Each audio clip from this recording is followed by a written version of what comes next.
This is my quote that I say all the time, to help people understand that immigrants are people to love, not problems to solve. You see, the typical immigrant don't have the money to come to this country, and most of them do work hard just so they can provide for their family back home. Well, I will rename now the dreamers the nightmare, because it's a nightmare. Yeah, I started here at Woodland Presbyterian Church almost a year in January. I was working for the National Immigration Forum. I was a Southeast Church mobilizer for Florida, Tennessee, and Virginia. And I traveled a lot, and my wife was in El Salvador as we were awaiting the immigration petition to get approved. And I wanted to stay home more and be more local in the city of Memphis, and how to educate and equip and advance policies in the city that add value to the immigrant. And so I ended up getting a call from Memphis, not from Memphis Immigration Project, but Woodland Presbyterian Church here. And God led us to come here, and now I'm more local. I do travel here and there to speak on immigration or to preach, but I've been here advocating for immigrants through Memphis Immigration Project, and even preaching at it here at our church and talking about it here at our church. The majority of immigrants are people to love, and so I want to help the church and help everyone everywhere to be inspired to love their immigrant neighbor. And so it's rooted in me having it as a personal story. My wife's an immigrant, so when I see her, I have a heart to want to help everyone else see that immigrants are people to love. Yeah, in February 2000, I would say 15, I started just wanting to be more local in Memphis, and how we can equip communities and inspire everyone everywhere to love their immigrant neighbor. And I was doing it myself through speaking or writing for the Commercial Appeal or different articles and things like that, or different publications. And so I just thought that there needed to be an organization that stepped into Memphis and worked on immigration from like a 50,000 foot level. I think a lot of immigration organizations work hands-on with immigrants and refugees, which is great. We wanted to step in and be a supplement to those organizations and help fight and advocate for legislation to pass, so that those individuals who are in and a part of those programs can have a better future for their life.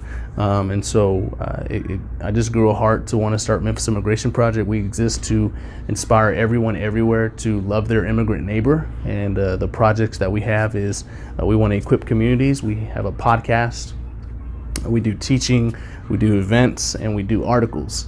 As I was telling you earlier, we have about 12,000 subscribers to our website. So a lot of people are trusting us as a source to give out information on what's next with legislation and how you can equip people biblically on the issue.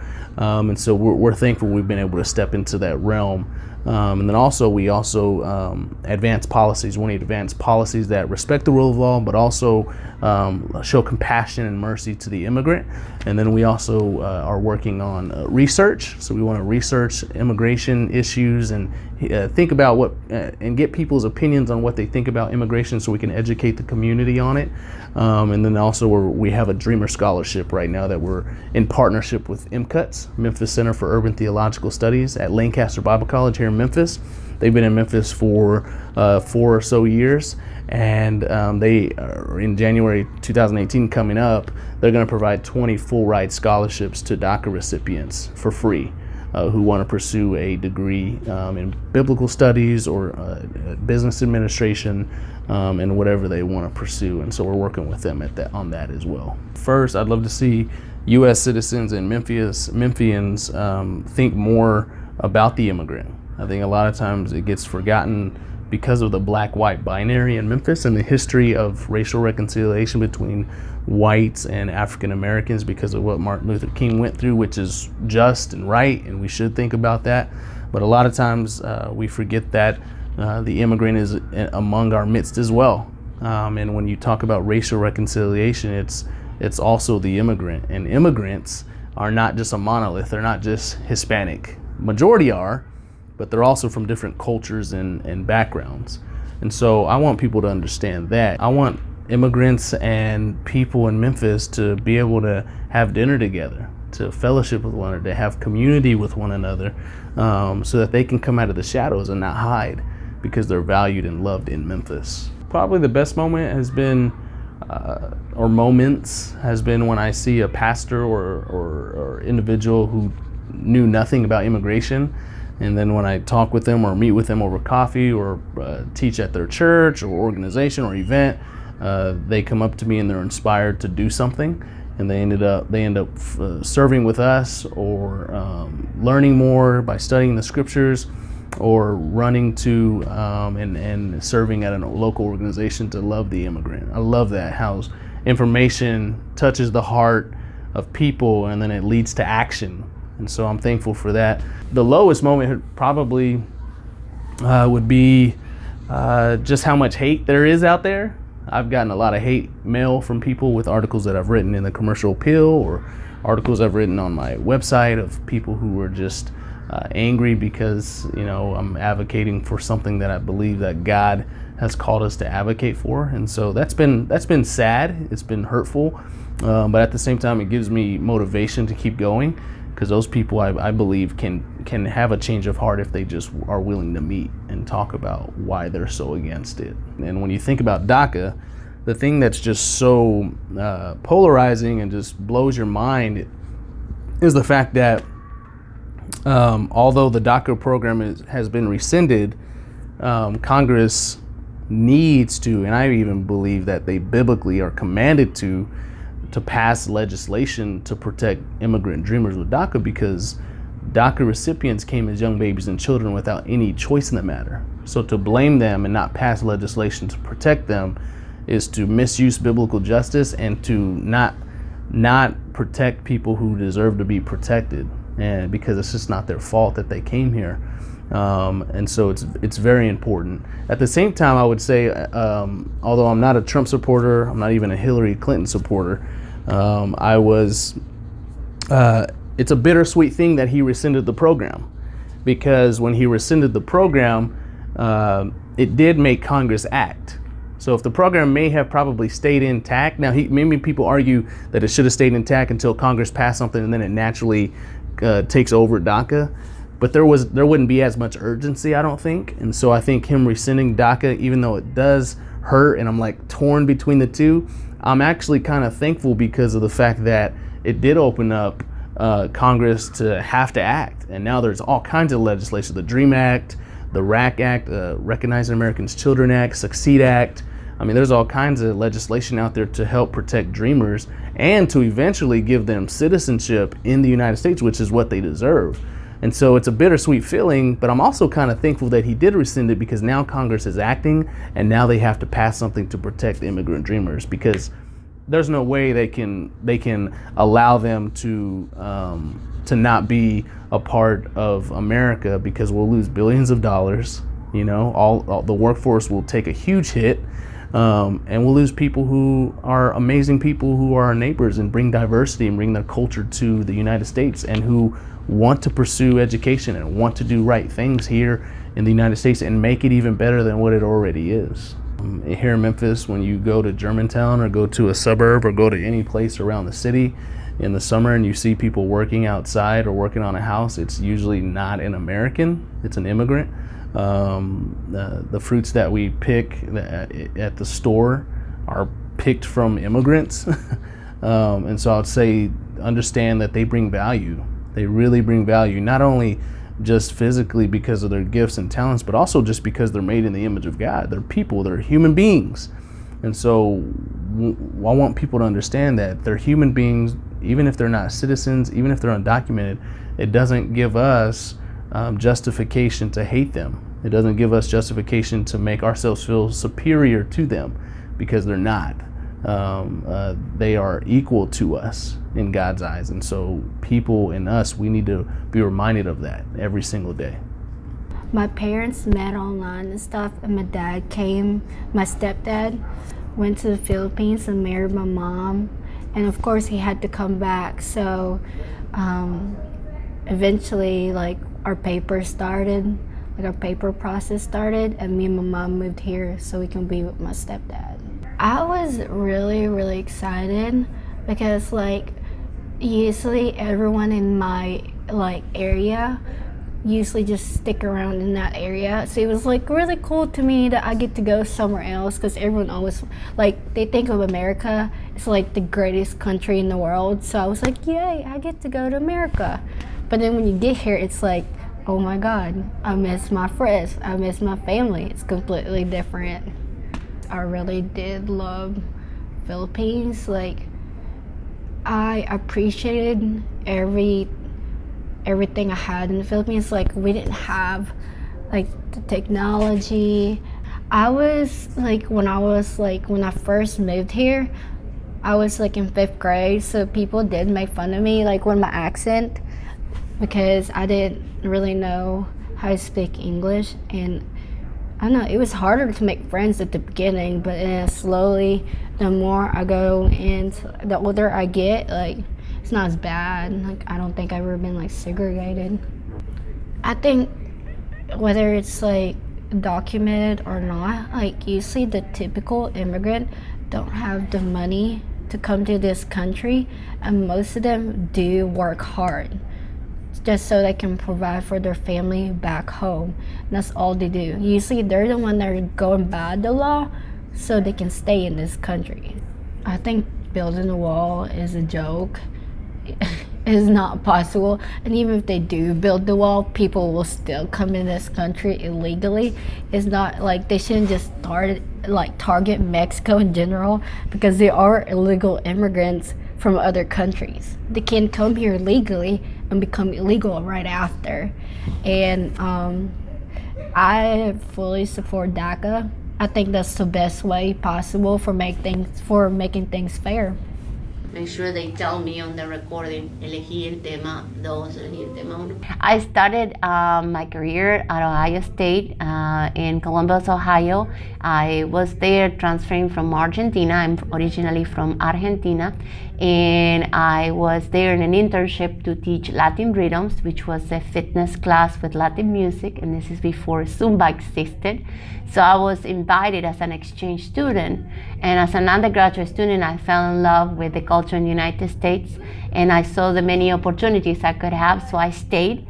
You go through different stages whenever you go to a different culture. I did speak English before I came to the United States. However, it was English that I learned from the textbook, and you can't compare what you learn in a textbook when you go into the real world. So it was, I learned a lot of the slang that I didn't know, like what's up, and I literally look up at the sky, or when they ask me, what's your job, instead of how do you do, what do you do, and I learned more British English. And the hardest thing for me was the physical contact and the greetings. In Argentina, we're very touchy-feely, as I learned in the United States, and we hug and touch and kiss, and there's personal space is almost non-existent. And so coming to the United States and having to keep that distance from people and not greeting everybody was a little bit hurtful, and it's misunderstood as being cold, but I believe it's more that it's a different approach to how you interact in a social environment, because one of the first things we learn since we're very little is to connect with others and to learn about others and live as a community rather than being individuals, which is a very different message that we have in the United States, I believe. And I teach my son to be more communal, while here it's all about me, and competing. I like him to also succeed, but by helping others. Well, I will rename now the dreamers the nightmare, because it's a nightmare. It breaks my heart, and it's embarrassing for me, first of all, to recognize that a person who's in a position of leadership will want this negative impact on their population, on students and people who are contributing to the society. First of all, to apply for DACA, to be eligible for DACA, you have to be a stellar citizen and student. You have to have good grades, you have to have no felonies under your belt, And it hurts me that we have to divide people according to the documentations, numbers, and people who contribute to our society. And we're all the same. Sad about it. I wish that he canceled this program to implement a better one. And a better one will be to say, well, everybody is a citizen of the United States. Everybody who lives here has the same rights as anybody else, because discriminating people according to their documentation is not different to what we did before with slavery or any other kind of differentiation that we have in our society. I think is preposterous, I think is backwards, and all of the negative adjectives that are synonyms of those. So basically, it breaks my heart. I'm also a mental health counselor student, and I'm a graduate student, and I take classes at night. And one of my group colleagues in my class presenting about DACA, and they were talking about how Latino Memphis holds these meetings. They're very informative. But again, by knowing about this is a good positive thing, but also we need to take action. And the one thing that we can do is get everybody together, all the teachers, everybody, and petition to change.